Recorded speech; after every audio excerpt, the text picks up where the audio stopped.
আলাইকুম। আমি 2011-তে এই যে বড় ম্যাডাম ফার্স্ট ডিপার্টমেন্টের বড় যে স্বর্ণা হচ্ছে আমার ক্লাসের হ্যাঁ।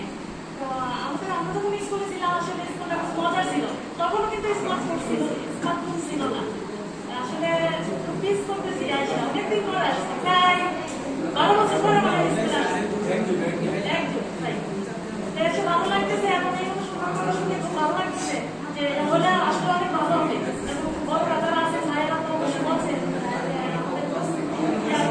হবে এবং ভালো ভালো দিকগুলা। তো আমি কবিতা আবৃত্তি করবো। স্কুলে যখন থাকতাম তখন আমার নাম সুবর্ণ আক্তার।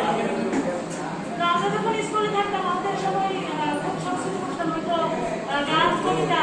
তো আসলে কি একটা মজার বিষয় হচ্ছে আমাদের বাড়িতে যারা বড় ভাই তো আমাদের স্কুলে গানের জন্য, কবিতার জন্য এবং অভিনয়ের জন্য বাস থাকতো।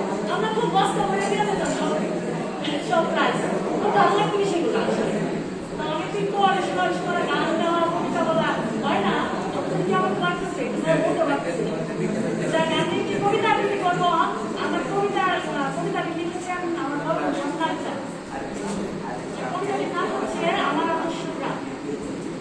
ছোট্ট একটি গ্রাম তোদের, নাম কালা ছড়া, সহজ সরল মানুষের মনে মায়া মমতায় ভরা। ছা বাগান আছে জানি আমাদের এই গ্রামে, ঘুরতে এসে কত মানুষ পড়ে যায় এর প্রেমে।